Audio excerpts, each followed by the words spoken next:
सभापति महोदय, महामहिम के अभिभाषण पर मुझे अपनी बात रखने का माइक पर बोल रहा है। आपने अवसर दिया, इसके लिए मैं आसन के प्रति आभार व्यक्त करता हूं और सदन में उपस्थित अपने तमाम श्रेष्ठ सम्मानित सदस्यगण के प्रति भी आभार व्यक्त करते हुए आप सभी के प्रति सम्मान समर्पित करते हुए विनम्रता पूर्वक अपनी बात शुरू करना चाहता हूं।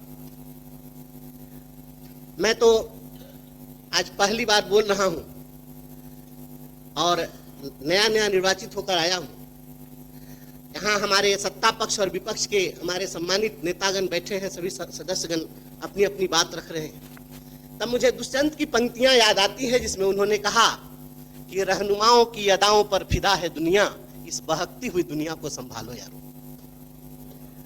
और तब मैं यह कहना चाहता हूं, यहाँ जब बातें आई, अभी तो भगवान बाबू चले गए, उन्होंने जब शुरू किया था तो अपेक्षा यह थी कि महामहिम के अभिभाषण के बाद इस पर जब चर्चा हो तो हर सत्ता पक्ष के लोग यही चाहेंगे कि जो अभिभाषण हुआ उसका स्वागत हो, उसका समर्थन हो।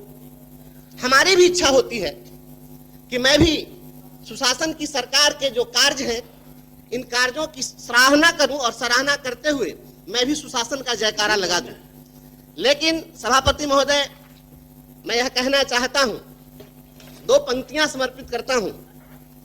यकीन से काम लो, वहमो गुमा से कुछ नहीं होता, यकीन से काम लो, जमी पर चलने वालों आसमां से कुछ नहीं होता, यकीन से काम लो। महोदय, महामहिम के अभिभाषण में जितनी बातें आई है, अगर हमारी राज्य सरकार इंफ्रास्ट्रक्चर के क्षेत्र में अगर काम कर रही है, इसे कोई भी नकार नहीं सकता है। लेकिन जब मैं देखता हूं कि जब नई बिल्डिंग बन रही होती है और नई बनती हुई इमारतों की दीवारों में अगर दरार है, तो फिर मैं कैसे कह दूं यह सुशासन की सरकार है। जब शिक्षकों की यहां पर बात आती है, हमारे माननीय संजय बाबू, हमारे सभी श्रेष्ठ माननीय सदस्यगण जब बोल रहे थे शिक्षकों की समस्याओं पर, बात आती है नियोजित शिक्षकों की। हमारे सत्तारूढ़ दल में आज भारतीय जनता पार्टी के लोग शामिल हैं, यहाँ बैठे हैं। यही लोग नियोजित शिक्षकों के लिए धरना प्रदर्शन कर रहे थे और इनके ऊपर बर्बरता पूर्वक लाठियां चली थी और लाठियां चली और शिक्षकों के ऊपर भी कार्रवाई हुई, दंडात्मक कार्रवाई हुई। हमें अपेक्षा थी कि इस अभिभाषण में शिक्षकों की जो समस्याएं थी उसमें एक प्रमुख समस्या थी कि अभी वर्तमान वाले जो एसीएस हैं, इनके ठीक पहले वाले जो एसीएस थे, उनके समय में धरना प्रदर्शन करने वाले शिक्षकों का वेतन हजारों शिक्षकों का काटा गया, उन पर कार्रवाई हुई। इसके संबंध में भी कुछ चर्चा उस पर होगी, क्योंकि मैं समझ रहा था कि और कोई कुछ कहे न कहे, भारतीय जनता पार्टी के लोग तो शिक्षकों के हित ऐसे हैं, क्योंकि इतनी लाठी कोई नहीं खाए आज तक के इतिहास में। लेकिन जब मैं देखता हूँ बात यहाँ पर चली है, विपक्ष के लोगों ने यहाँ पर जब बात उठाई कि अंबेडकर साहब ने संविधान दिया, अधिकार दिया, तो यहाँ बात हुई क्यों हम उन अधिकारों की रक्षा कर रहे हैं। तो धरना प्रदर्शन तो संवैधानिक अधिकार था महोदय, और शिक्षकों ने जब धरना प्रदर्शन किया तो उसके ऊपर जब प्रहार हुआ, तब मुझे लगता है कि सुशासन की सरकार है और संवैधानिक अधिकारों पर हो रहा प्रहार है, तो मैं कैसे कह दूं सुशासन की सरकार।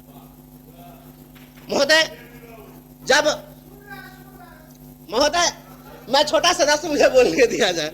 महोदय, जब यहाँ बात प्रोन्नति की आई है, सबसे पहले 2003 में जब उस समय में राष्ट्रीय जनता दल की सरकार थी और तब शिक्षा मित्रों की बहाली शुरू हुई थी, और उसी शिक्षा मित्र की बहाली से मैं आया और वही लड़ाई लड़ते लड़ते जब हमारी सेवा समाप्त कर दी गई तो मैं आपके सामने आज बोल रहा हूं। जब शिक्षा मित्रों की बहाली हुई 2003 में, आज जोड़ लीजिए कितना साल हो गया, 22 साल, और 22 साल से एक अदद प्रोन्नति नहीं मिली। मैं बहुत ही यहाँ पर दुख के साथ कह रहा हूं। इसके लिए हाईकोर्ट में हम लोगों ने लड़ाई लड़ी कि इनको प्रमोशन दिया जाए, और हाईकोर्ट ने पक्ष में फैसला दिया। डिपार्टमेंट ने जाकर और पक्ष में कहा कि हम इनको प्रमोशन देंगे, नहीं दिया समय सीमा के अंदर। फिर हम कंटेम्प्ट में गए, कंटेम्प्ट में जाकर कहा 2019 में प्राइमरी डायरेक्टर वहां पर उपस्थित हुए और तब वहां पर उन्होंने कहा कि हम 3 साढ़े 3 महीने में दे देंगे। आप 2019 का जोड़ लीजिए, इतने दिनों प्रमोशन नहीं मिला, तब मुझे महोदय यह कहना पड़ रहा है कि अभिभाषण में इस बात को शामिल किया जाना चाहिए। अगर आप शिक्षकों के सच्चे हितैषी हैं तो यह शामिल होना चाहिए था कि इनको प्रोन्नति दी जाएगी। और मैं समझता हूं कि जहां यह अपेक्षा है आपके जयकारा लगाने की, तो जहां पर हाई कोर्ट भी लाचार है, तो फिर मैं कैसे कह दूं ये सुशासन की सरकार है। इसलिए महोदय और माननीय मुख्यमंत्री हमारे आदरणीय श्री नीतीश कुमार जी समाज सुधार के लिए भी जाने जाते हैं। अपना पॉइंट देख रहे हैं जी पॉइंट है इसमें, आप जो बात अजी, तो 2 मिनट और समय है, जी उसको बस बोलिए। मैं बहुत ज्यादा लंबा नहीं बोलूंगा महोदय, मैं बहुत ज्यादा बोलने के पक्ष में नहीं हूं, मैं ऐसा कुछ नहीं है, सभी लोग बोल चुके हुए हैं। लेकिन महोदय हमें अपेक्षा थी, एक बहुत बड़ी समस्या है और आप सभी लोगों से मैं चाहूंगा कि इस बात का समर्थन होना चाहिए कि अपने समाज में अभी बहुअर्थी गाने बजाए जाते हैं।